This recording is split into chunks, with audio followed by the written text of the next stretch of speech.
Hello students. In the previous program, we have learned from the chapter Changes Around Us that what is a change and which of the changes that we experience every day are reversible and irreversible changes through various examples and experiments. Today, we are going to explore more about the chapter Changes Around Us and will find that could there be other ways to bring a change. Let us first know about the terms expansion and contraction.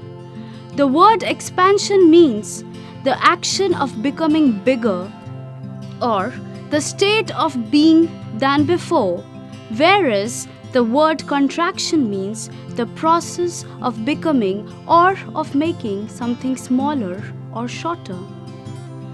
We all have seen the tools which are used to dig the soil and in any other agricultural practices. Have you ever seen or noticed how the iron blade in these tools is fixed to the wooden handle? Well, the iron blade of these tools has a ring in which the wooden handle is fixed. Normally, the ring is slightly smaller in size than the wooden handle. We know that when we heat an element, it expands, and when we cool it, it contracts. So, to fix the handle, the ring is heated and it becomes slightly larger in size. That is, it expands. Now, the handle easily fits into the ring. When the ring cools down, it contracts and fits tightly onto the handle.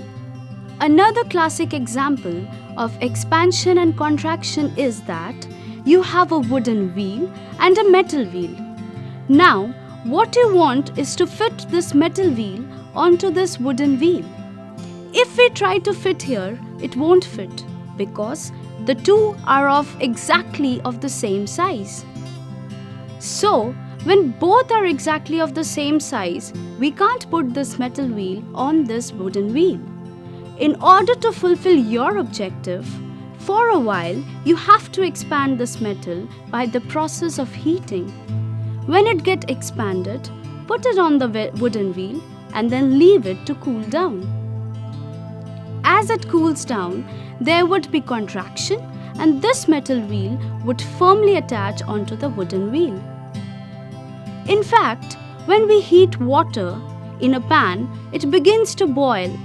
After some time, if we continue to heat further, the quantity of water in the pan begins to decrease.